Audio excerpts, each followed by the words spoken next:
attendees are in listen-only mode. Hello and welcome to the Copeland Center's webinar, which is WRAP in Primary Care. We are so excited today to have Jane Winterling, Jane Korey, and Jill Lord, who've worked on an amazing project in Vermont with a Vermont hospital called Mount Ascutney. I'm Katie Wilson, and I am the Copeland Center's Director of Marketing and Special Projects, and we are so happy that so many of you could attend this webinar with us today. So first, we're going to have the presentation from Jane, and Jill. Then they're going to take some questions at the end, so please put down questions that you have for us and type them into the question pane. I'll remind you as the presentation is going on so that we can have a great set of questions for these wonderful people to answer for us in a little while. And I also, a common question for us in webinars, when we do the webinars, is will these slides be available? And the slides will be available. We're also recording this webinar so that you will have the opportunity to rewatch it after broadcast. And that will all be up on our website, copelandcenter.com. So let me introduce first Jane Whitaker Winterling, who is an advanced level WRAP facilitator. Jane Whitaker Winterling is one of the original group of people responsible for the idea and development of WRAP. For this reason, she has the ability to bring unique knowledge of WRAP and the history of its development that is inspiring and allows others to share their amazing journey of how WRAP began, the people who influenced it, and helped to deepen our understanding of what it means to be well, thus making WRAP what it is today. Jane has experienced both sides of the mental health system and is a strong advocate for both peers and professionals and the need to be able to reach out to each other to change things in ways that benefit all of us. It was while working at a local mental health agency that she met and began talking to Mary Ellen Copeland about ways to create what became the structure of WRAP and how that structure might allow us to make it work in our lives. Jane has continued to work extensively in Vermont as an advocate and educator, using WRAP, its values and ethics, and her belief that recovery is possible for all to reach people struggling with mental health issues, addictions, trauma, and difficult physical conditions. She is an advanced level WRAP facilitator for the Copeland Center, being one of the first facilitators trained by Mary Ellen. And on top of that, some of her wellness tools include nature, walking, and she has a toolbox of things that have kept her well. So with that, Jane, I'm going to turn it over to you to introduce Jill Lord and Jane Korey for us. Thank you, Katie. I'm so excited to be here today and to be able to share this with all of you. And I'm especially excited to be able to be here with Jill Lord and Jane Korey because both of these people have amazing talent and passion about healthcare for all of us and are willing to go the extra mile to make sure it happens. And actually really are wonderful listeners too, which is really important to all of us. So Jill Lord is the Director of Patient Care Services at Mount Ascutney Hospital and Health Center, and she's also a registered nurse. And Jane Korey, Dr. Jane Korey, was the project evaluator, and she came at this with a very unique perspective that oftentimes we don't see in evaluators who come from a traditional mental health system, which was really wonderful and refreshing because she was amazed by what she saw and what she found. So I'm really pleased to be here with both of them. So with that, I'd like to turn it over to Jill Lord to start. Welcome. The purpose of this workshop is to describe and discuss the integration of WRAP into our patient-centered medical home. I've put the website for the hospital on the slide so that you can come and visit us, and I'd welcome you to come and visit us anytime in person.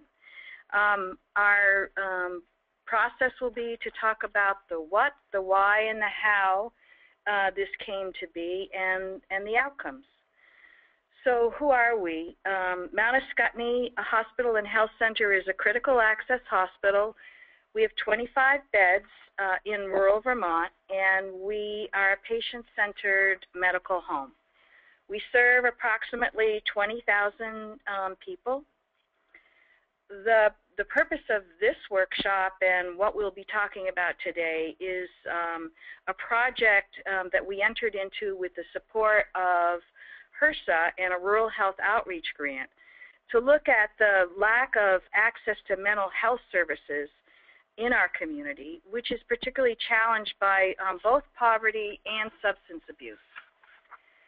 To brag about the hospital a little bit and our strengths, we are an NCQA patient-centered medical home.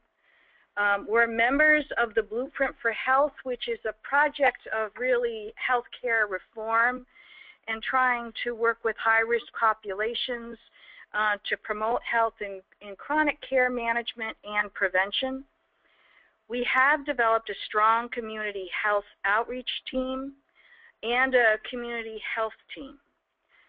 Our infrastructure had, at the inception of this project, already established working groups for self-management, and those included tobacco cessation and healthier living workshops. One of our strengths is being small, having developed collaborative and trusting relationships for referral. And we had developed a strong coalition with health and human service providers called the Windsor Area Community Partnership and the Patch Network. Fortunately, we had submitted a grant request to HRSA for a rural health outreach grant, and we were successful. The purpose of that grant was to improve access to both mental health services and dental services, and we'll talk about the mental health piece for this workshop. The challenges that we faced, if you can believe it, we had one psychiatrist for our community who got another job, left town, and left us without psychiatric services. We were able to cobble together 1 day a week of psychiatric services. And this is in the face of rising mental health needs well beyond our capacity to serve them. There's a lack of practical skills, building opportunities for self-management and empowerment in the area of mental health. And I'll now turn it over to Jane, who'll talk about our assessment process. Right, so nice to be here. Anyway, one of the first things that we did as part of this rural health outreach project was to conduct a more formal needs assessment of the mental health situation. People at the hospital and in the community really saw mental health needs all around them, but we decided to do a more systematic and formal assessment.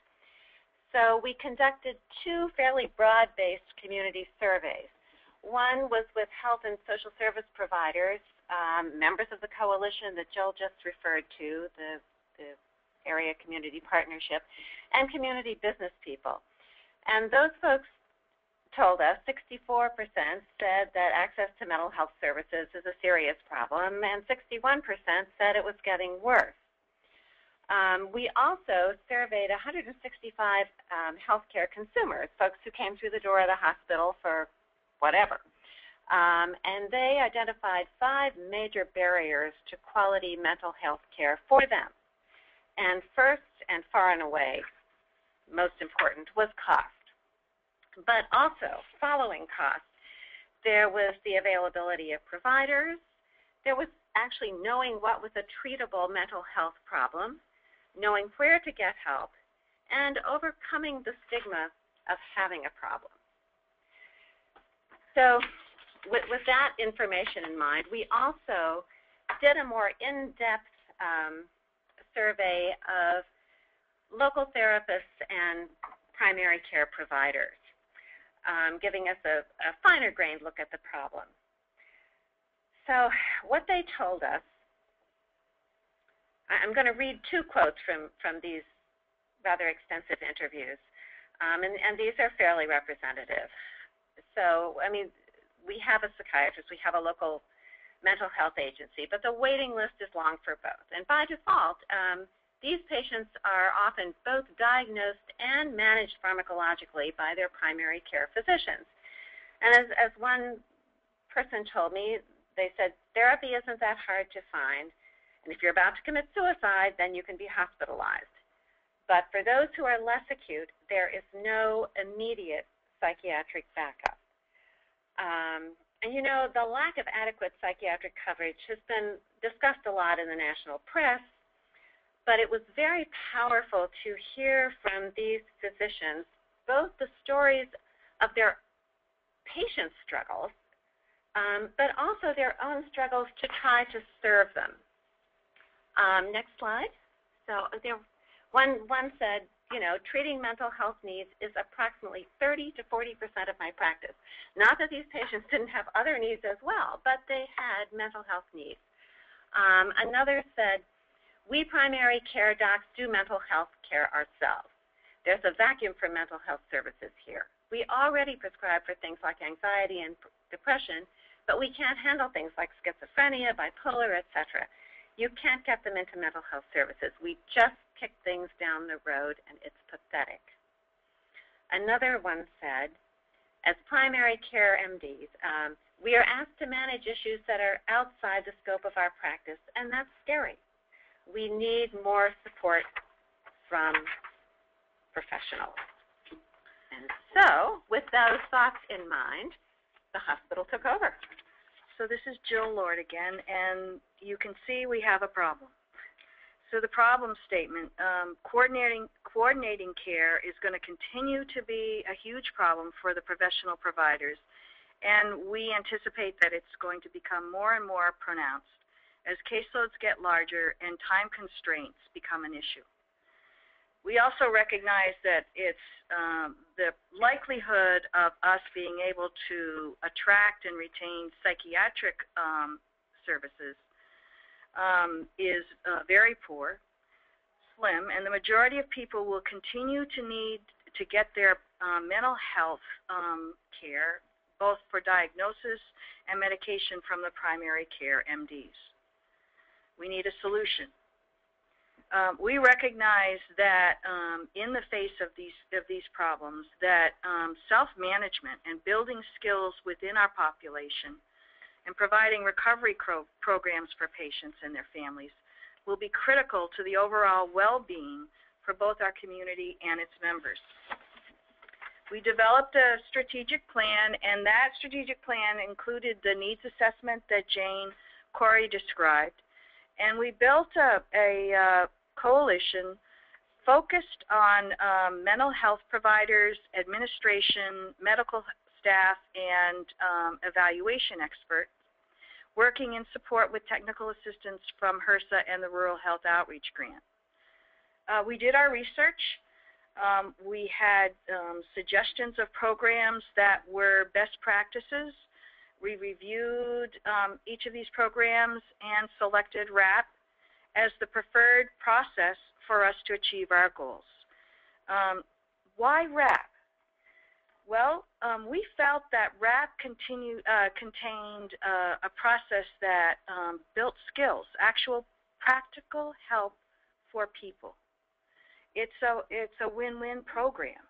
It not only builds the skills of the facilitators and the peer support, but it also builds skills among the participants and connections. We discovered it was evidence-based, effective by the research, and we felt that the program would be able to build our community capacity to both help ourselves and help each other. We set the goal to implement the WRAP program, did a timeline, a strategic plan, and we felt that in 3 years our goal would be to have a fully incorporated WRAP program that was integrated into both the primary care practices and our community outreach programs. specifically that there would be a cadre of people who have gone through a train the trainer module and be able to lead WRAP education and support groups, and to develop and implement the WRAP workshops themselves and support the continuing integration of WRAP into the patient-centered medical home well after the Rural Health Outreach Grant had ended.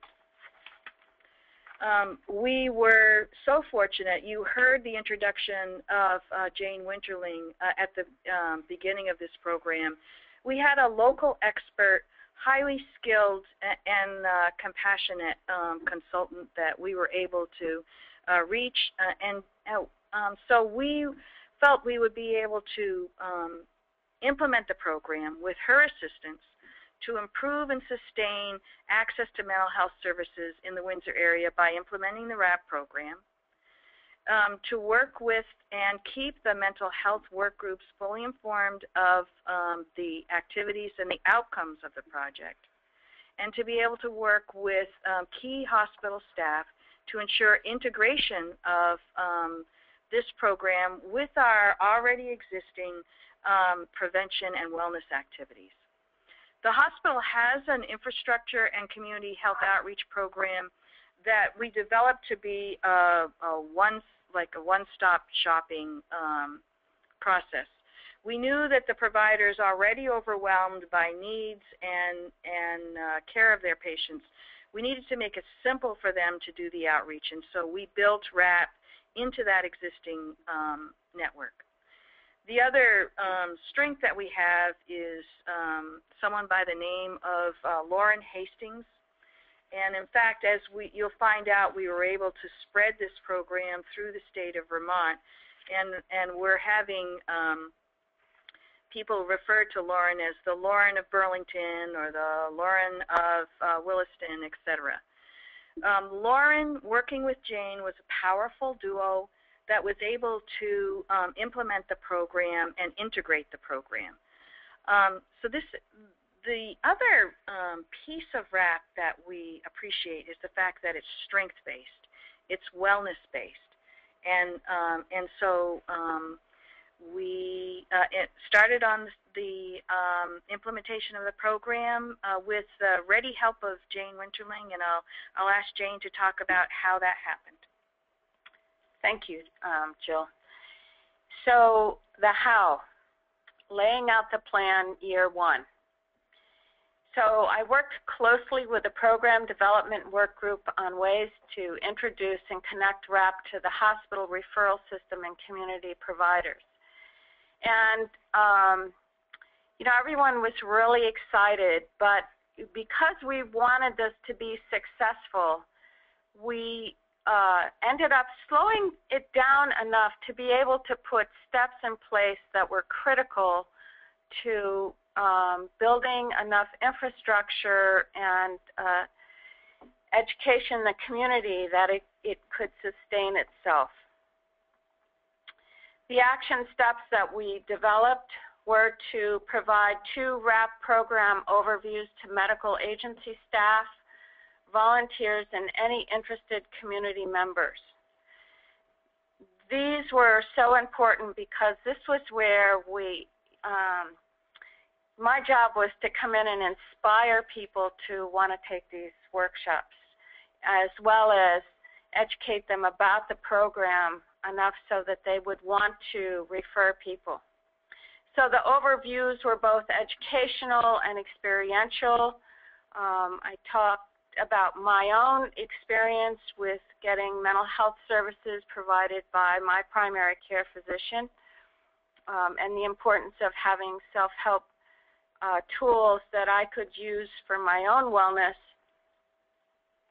And we ended with information on the first WRAP workshop. So we had already done that work of deciding where they would be held, getting dates, creating flyers and brochures, so that they walked out with all of that information in their hand. And also the process for registering. Lauren was there. They met the person who they were going to connect with once they signed up for the workshop, so that it was incredibly easy for them to be able to do that. So these were meetings that were already embedded in the hospital system and their connections with the community, and they just set aside time for us to be able to do this. And then there was also an open community meeting that was the exception to these embedded meetings, hospital meetings, and we discussed the advertising and executed the advertising to have that as an open community meeting. And actually, a lot of private therapists came to that meeting that couldn't get to some of the other meetings. So once we had those overviews completed, we then started, in the first year, we were committed to 2 24-hour introductory WRAP trainings, and these were held at the hospital. They were co-led, co-facilitated, and I was responsible for securing the second facilitator. I began the mentoring process for self-selected people who are going on to become WRAP facilitators. So immediately when we started these workshops, we were looking for people who might be interested in going on to facilitate, knowing that there would be work for them in the hospital, that the hospital was going to support this. This support will model how to assist someone in writing their own WRAP, as well as becoming more familiar with the material in preparation for the facilitator training. That year, we also led a 5-day WRAP facilitator training to get the new people who were interested in becoming facilitators trained. And I also was responsible for finding the co-facilitator for this training. We had 6 people who attended from Mount Ascutney, and of course you can have more than 6 slots. And so we opened it up to the state with the idea that we were building a network and connecting these new facilitators up with people in the state that could be part of a support network for them once they were facilitating on their own. I continued the mentoring process with the new facilitators to continue to improve their skills and their facilitation techniques. And we began a WRAP support group for all graduates of WRAP trainings, and I mentored the new facilitators in how to continue to lead these WRAP groups once I was gone, so that they could continue to develop their skills. We continued the mental health work group with key Mount Ascutney Hospital staff. We developed a WRAP work group that included trained WRAP facilitators and key agency employees from different services, as well as people who received mental health and primary care services at Mount Ascutney, to implement and support a center-wide WRAP program.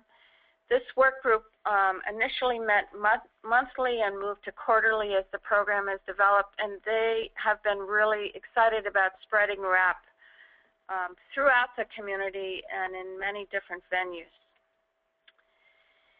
So this is continuing. We're year 2. We worked with the newly trained facilitators to provide 3 or more WRAP overviews to agency staff and community members. So these new facilitators came and talked about how WRAP had changed their lives. And as a result of that, we actually had a lot of providers come to the WRAP workshops because they were excited to see what had made such a profound change in these people's lives who were sitting in the room. We continued the bi-monthly WRAP graduate support groups, mentored new facilitators through 2 or more introductory WRAP trainings, and encouraged and educate participants in how to become WRAP facilitators. So we were continuing to build that group of facilitators so that we would have enough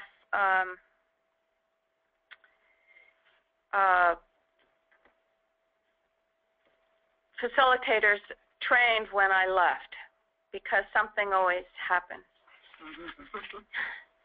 Mentoring. This was another part of it, and mentoring is, I think, critical in developing a group of facilitators who are really good at providing WRAP workshops. And the mentoring categories and topic areas were planning, so working with regional coordinators and adapting workshops for different situations and creating agendas. So as we looked at working with young people or working with the elderly, corrections, all these different types of people, you know, that we might have to tweak it a bit in terms of how we presented it. Logistics, ordering supplies and setting up the room.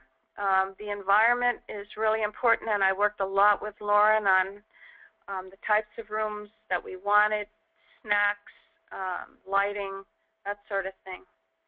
Working together as a team, how to share the workload and support your co-facilitator, share the stage, time management.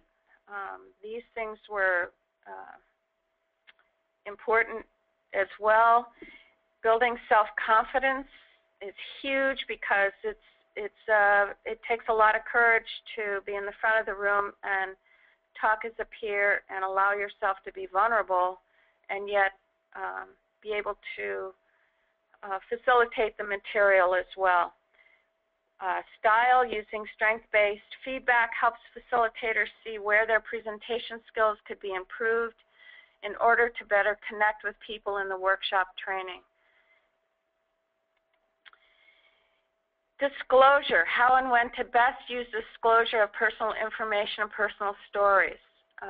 These are critical because they help people to realize that they're not alone, that the facilitators are also willing to be vulnerable, and that it is a safe place to learn and grow. The values and ethics of WRAP, understanding and applying the values and ethics in order to best represent WRAP and model for future facilitators. Accuracy, making sure the information presented is accurate to the curriculum. And modeling, showing can be more powerful at times than telling. Mentors often demonstrate best practices or how to facilitate in a way that follows the values and ethics and most effectively communicates the information. So laying out the plan year 3, this was where I was turning things over to key staff and facilitators to continue what was developed. The hospital staff, Jill Lord, the project manager, was so impressed with the impact that WRAP had on the hospital that she started the hunt for resources to continue the project because they, instead of having 2 a year, decided that they wanted to have 4 a year. So with that, I'm going to turn it over to Jane Korey to talk to you about the results. Okay, well, the end of the project, of course, is where the final evaluation report gets written. And before I talk about those participant results in finer detail, I do want to look at 3 big results of the project. First of all, we discovered that we actually reached the people that we hoped to serve. The referral process that Jane and Lauren developed with the medical providers and the community, and the sensitive and efficient organization and outreach, and the word of mouth in the community once these workshops got going, really drew people in. 53 people took the 3 introductory trainings in 2011, and that was a record number of participants for any of the hospital's educational trainings. The second major result was that the benefits that participants got from these workshops were actually sustained over time. And we will talk about that more in the next few minutes. But the third major outcome, I think, was that integrating WRAP into the hospital actually improved Mount Ascutney's capacity to meet the mental health needs. Primary care providers, when I talked to them at the end of the project, credited the WRAP program and the community health team with creating an environment of help and support for patients that allowed their mental health needs to be met more effectively. So those are the three biggies. So let's get down to the nitty-gritty here. And talk first briefly about the evaluation design, how we got our data. We used a survey, which Jane and I developed, based on an existing one from the Copeland Center. We developed 20 scaled items where we asked participants to rate these statements on a 1 to 5 scale, where 5 was the highest and 1 was the lowest. And we included one open-ended question where we could ask them sort of, so what difference does this make? The questions included some that were designed to measure the kinds of skills and processes people need to achieve better mental health, and some were designed to actually measure those outcomes themselves. How happy are you? How optimistic, self-efficacy and sense of worth. These surveys were all done anonymously, even the follow-ups at the 3 and 9 month, and we were happy to have worked out a system to do that. Anyway, so we surveyed folks when they came right through the door before they had any experience of WRAP itself, and again on the very last session. And then to discover whether these benefits were sustained over time, we were really lucky, and partly because we're a small community and we're local, that we could follow these people, and many evaluations don't get to do that. But we did a mail survey at 3 months and another one at 9 months. And I could mail repeatedly, and if people didn't get back to me, I could talk to Lauren. She was the intermediary, so I never knew who they were, but she could pressure them gently and sweetly to return those surveys. So we did have almost a year's worth of data from the time that people walked through the door for their first workshop until they sent in the last survey. That was almost a year's time. I also did post-interviews by phone with the medical providers and therapists to document the effects on patients in the healthcare environment.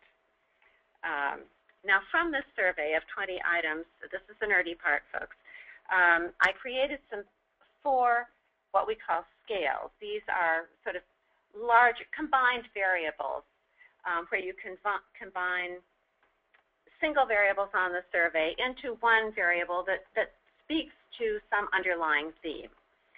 So we created a happiness scale. Essentially, you could say my life is good.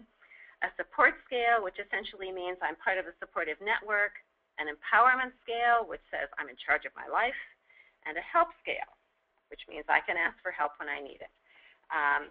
So now we can pass on the nerdy part. There are 4 scales, and I also created an index, which was just an average of all their responses, and it gives you a very broad brush indication of whether things are getting better or worse, but it doesn't tell you a lot. It's very broad brush. Anyway, so now on to the demographics. We did, of course, collect some demographic information about these folks, and I think what you can see from this slide is that although most of our participants were women, in all other respects, they covered a pretty broad spectrum of age and experience with the mental health system.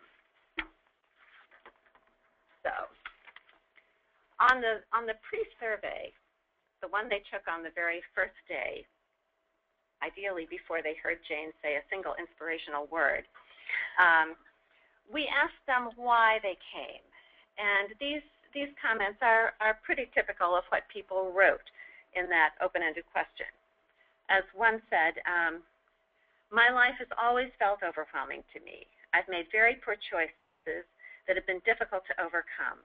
I'm hoping to gain self-respect and value for my life, to have healthy relationships going forward. Another said, I need to know how to identify stress issues before they get to me and how to diffuse them. I need to find out how to set up a support system outside my family. I'm so frail, in my feelings that I try to cover this up all the time. And a third said, I hope it will help me how I handle my life, family, and friends, and I hope for a better tomorrow. This participant had suicidal episodes. I feel I'm at the end of my rope. So, and these comments were really quite typical of what folks wrote on that first day. So the first post-survey came on the last day of the workshop, and what you can see from this slide is that every scale went up. 5 was the highest you could mark, 1 was the lowest. So every time a bar gets higher, that shows improvement. And what we see here is improvement across the board, and actually fairly substantial for a scale of this kind. Now, honestly, it's not all that unusual to see people happy at the end of whatever activity. I mean, we evaluators call these smile sheets. I think what's interesting about this particular graph is that all the participants showed gains. This is not an average of some who had benefits and some who didn't. It's an average of some who had very great benefits and some whose benefits were somewhat less. So it's always, though, more helpful to hear the words of the participants themselves. I mean, the numbers sort of tell you what happened, but the words tell you how it happened and why it happened. So we asked folks to tell us, what differences this made in your life. And I didn't have to call the surveys for these quotes. I mean, these really are quite typical of what people wrote. So one person said, this has been very helpful to me because I've realized I have issues that I've never truly talked about with my counselor that I didn't look at before. It's like a weight has been lifted and an unveiling has taken place. I have a lot of changes to make. I thank WRAP and my counselor for opening this door for me. Another wrote, taking WRAP has enabled me to be proactive regarding my mental health. Connecting with the other group members was also an extremely positive occurrence for me and surprising that they listen to me and value my opinion. I am so grateful that I took this workshop. It has been life-changing. And speaking of how representative these quotes are, the number who said that the workshops were life-changing was so great that I actually had to make life-changing a coding category. So, now to me, this graph that is on your screen now tells the story of WRAP better than anything else. What we see here is that 3 months after they left the workshop, so probably 5 months after they entered, in every case, they record higher scores than they did when they entered. And in one case, in the happiness, the really important one, the one that that we're working for, they scored higher than they did at the end of the workshop. And to me, this was really quite surprising because we tend to expect results to grade over time, and they didn't. And what this told me was that the tools that they had acquired, they were actually using, and they were continuing to use them. The overall index also went higher.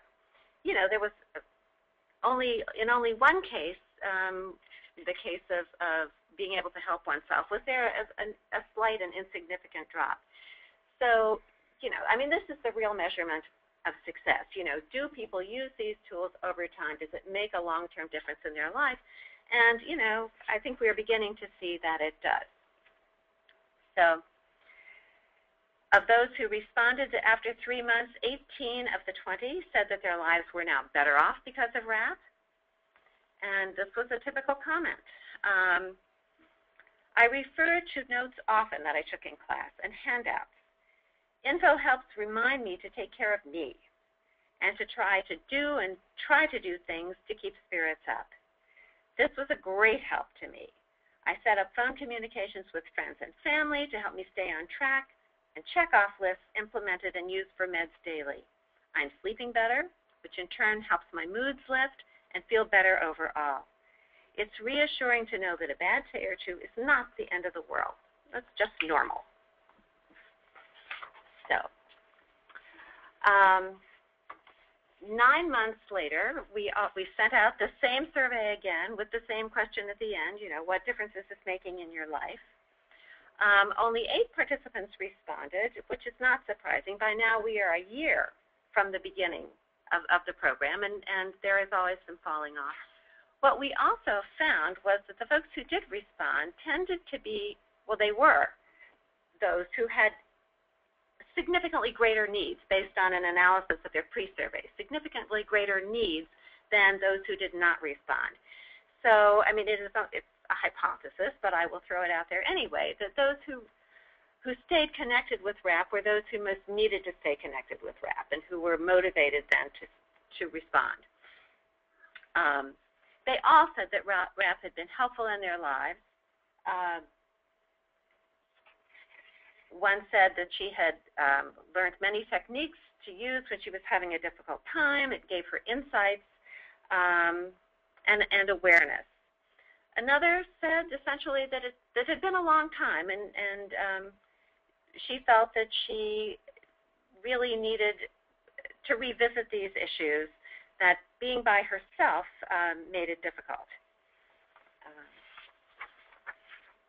Nonetheless, no matter what we can say statistically, we can say that for these folks, at least, WRAP was still working 9 months out. And finally, before I turn this back over to Jane, I just wanted to add a word on process, because Jane is going to talk to you about these issues, and I just wanted you to know and to see on your screens here that these themes were present in the evaluation as well. And one is the importance of being peer-led. Second is the importance of peer support. And the third is the importance of casting a broad net, that we are not just talking to people who are acutely ill, but to anyone who has an issue. And now, in the interest of time, I'm going to turn it back over to Jane. So Jill. This is Jill. Sorry. That's all right. So we looked at what were the critical components of the project and its success. When we had our discussions and our analysis, it became clear that a clear plan where the infrastructure was built so that the project could be sustained was needed from the beginning. Critical to the process is the WRAP coordinator, someone that can be visible, accessible, and make the connections for both the provider community and the community, people that could take advantage of the WRAP program, both as facilitators and as participants. Having an experienced WRAP facilitator as a consultant and mentor is also critical, and we felt particularly blessed to have Jane as our consultant. Both her experience and her attitude, the way she approached the program and the way she followed through was stellar. Having the overviews of WRAP to inspire both the healthcare providers and the community agencies was very important. I don't know who's in the audience, but I can suppose that many of you have organized community programs and done all the marketing and all of the outreach that's necessary and have 2 people show up or a very limited audience. And the overviews really inspired the group to see that this was a helpful, practical, and powerful option for our community.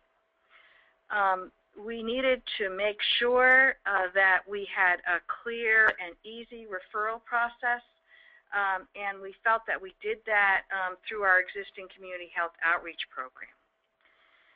It was very important for us, selfishly I'll say, to keep the program going in our area. And it was also important for us for that to happen to make sure that we had the funding. We had a 3-year rural health outreach grant, And with that coming to an end, we needed to seek other sources of support. As an enthusiastic believer in WRAP, primarily because of the statements of patients and what I could see was truly transformative in both our community and their lives, went to the Department of Health in the Blueprint for Health project and connected with one of the administrators, Beth Tansman, and did my hard sell to Beth, saying we could use this as a model project for the state of Vermont. It should be funded by the Blueprint for Health, and it addressed the needs of the mental health population. We had the needs of chronic care identified through the Healthier Living Workshop, and we really needed to address the needs of the mental health population. Lo and behold, Beth was had been earlier involved in her career in setting up WRAP workshops. So my impassioned plea fell on receptive ears, and Beth and I had a wonderful discussion about the possibilities of spreading WRAP through the Blueprint for Health, and she was the one that made it happen, for which we're very grateful. So we were able to not only sustain the program for our community, but with Beth's help and with Jane's help, we are spreading the program through the state of Vermont.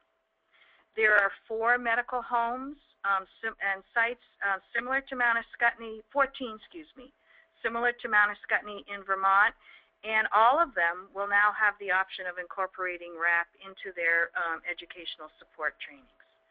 And we are currently working on developing that infrastructure to mentor and sustain the programs through those communities, working with the Blueprint for Health. When we look at our future, we are in really the implementation phase that is sustaining the program through running, coordinating ongoing WRAP programs to both the teen and the adult population. We're committed to organizing 4 trainings a year. The WRAP work group has named themselves, established bylaws, and become a very motivated and powerful group to support the WRAP program and to further it through our community. And the Blueprint for Health is now currently setting up the infrastructure to sustain WRAP facilitation education and make it affordable for all the citizens in Vermont. So in this case, we find passion links to passion and makes things happen. So I'd like to turn it over to Jane for some ending thoughts about our process and program.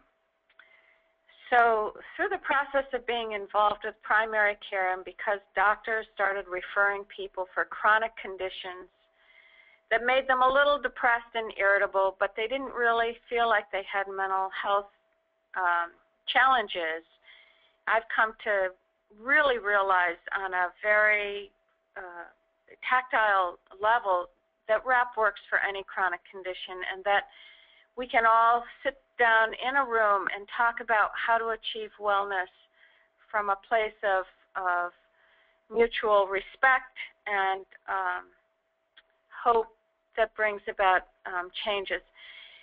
It also had a profound impact on decreasing stigma, because when you're sitting next to each other, all the things that you think you know about somebody, you realize that you don't, and in fact they can become your friends, and they're your neighbors, and they're people who you interact with every day in your community. So natural community supports began to develop. These people keep in touch with each other, they support each other in ways that we never could have, it just happened. It was one of the wonderful side effects of having people referred from so many different backgrounds. But I also think we as facilitators, for those of you who are facilitators out there, We need to think about broadening our life experience stories and examples to include other parts of our lives so that we can better relate to everyone who comes. So that for those people who, most of us have very complicated lives. We have physical problems along with our mental health challenges, and to be able to bring all of ourselves and all of those experiences into the room, I think is really important and just helps us to connect on a deeper level. I also really want to say thank you to the Copeland Center. Matthew Federici and Katie Wilson have been incredibly helpful to us in terms of rolling this out statewide.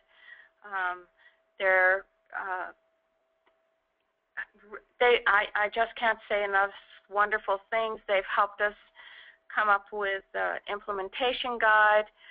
We've contracted with them to help with getting our facilitators trained statewide, and we really want to keep that connection with them because we will be using the Copeland Center to make sure that all of our facilitators are keeping their credentialing up to date and up to standard.